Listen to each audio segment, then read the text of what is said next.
I stand before you today with a heavy yet resolute heart.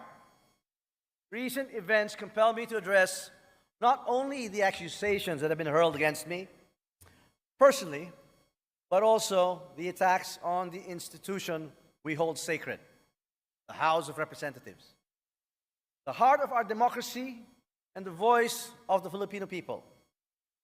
Let me begin with a matter that is both alarming and unprecedented. The Vice President of the Republic of the Philippines, Sara Duterte, admitted to contacting an assassin to kill President Ferdinand R. Marcos Jr., First Lady Luis Araneta Marcos, and myself. Let me be clear. Hindi na to biro. Hindi na to normal na panalita. Isa itong direktang banta sa ating demokrasya, sa ating pamahalaan, at sa seguridad ng bayan.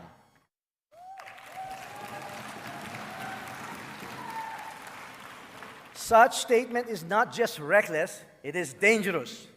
It sends a chilling message to our people, a message that violence can be contemplated by those in positions of power. This is not just an affront to the individuals targeted, it is attack on the very foundation of our government. It is an insult to every Filipino who believes in the rule of law and the sanctity of life. Violence has no place in our society. It is irreconcilable with the values that have taught and guided us for years. Values of respect and amicable, peaceful conflict resolution. We cannot let this pass as mere rhetoric. The gravity of such confession demands accountability. It demands answers. It demands that we, as the representatives of the Filipino people, take a stand to protect our democracy from any and all forms of threats. The actions of the Vice President will go down in the annals of history like a nightmare that will haunt our people for generations. And this House will do whatever we can to protect the dignity of this institution and the 100 million Filipinos we represent.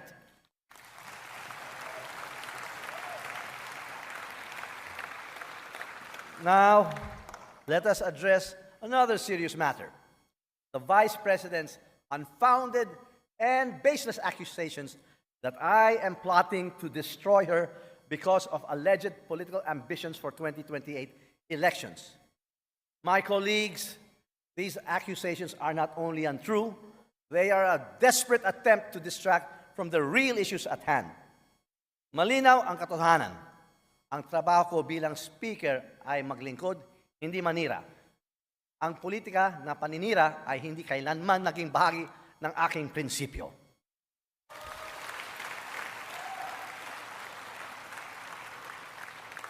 My focus has always been on fulfilling my responsibilities as Speaker of the House, leading with utmost integrity, untarnished by division and self-interest, and guided by the principle that every action and decision I take must always be for the benefit of the Filipino people. These unfounded accusations are not just about me. They are an affront to the House of Representatives. They are an attempt to erode public trust in this institution, to sow division, and to create chaos.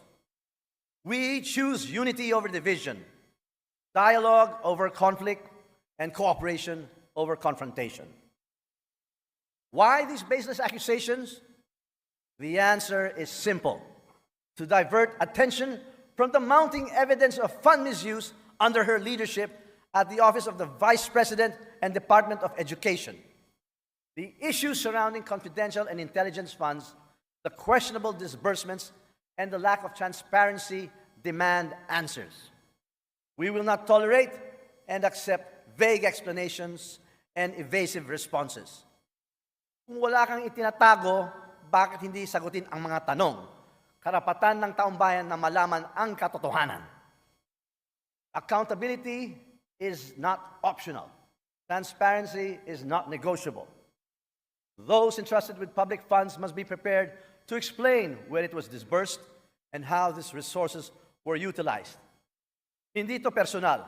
Ito ay usapin ng pananagutan at tiwala ng taong bayan. Instead of providing clarity, we have seen attempts to shift the narrative, to create distractions, and to fabricate stories. But let me remind everyone that truth is resilient. No amount of noise can drown it. This House of the People is a sacred institution.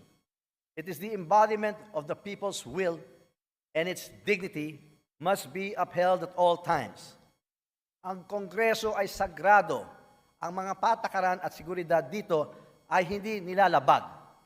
Ang paglabag sa mga ito ay kawalang galang sa taumbayan ng ating pinaglilingkuran.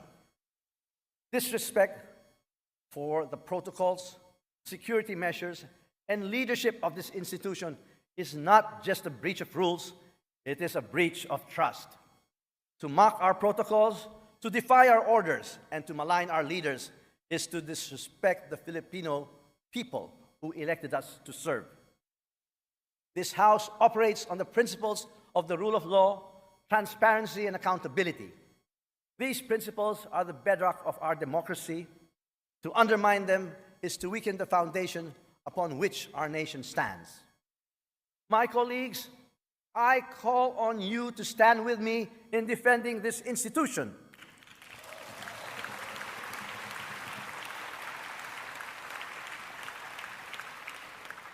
Ipaglaban natin ang dignidad ng Kongreso. Ipaglaban natin ang katotohanan. Ipaglaban natin ang ating demokrasya.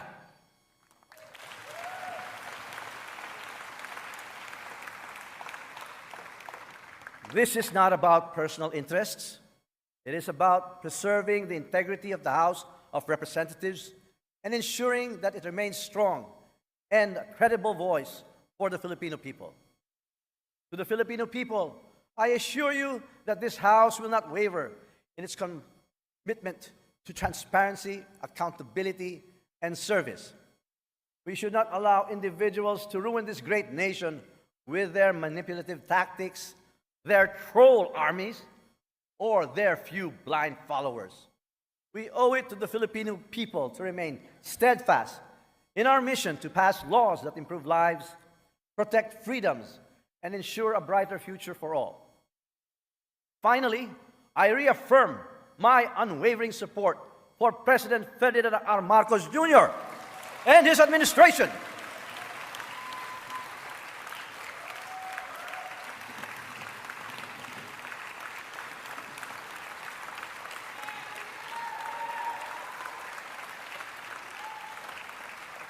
Together, we will continue to advance the reforms and policies that will lead us to economic recovery, national security, and a more equitable society.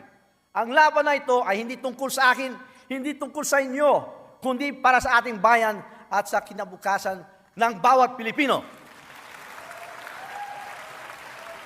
Let us rise above the distractions. Let us reject baseless accusations. Let us focus on what truly matters, serving the people and strengthening the institutions that uphold our democracy. Let us stay focused, steadfast, and committed to the great job we are doing. It is indeed my honor and privilege fighting this battle with and for all of you. Thank you, and may God bless the Philippines. Mabuhay ang Kongreso! Mabuhay ang sambayang Pilipino!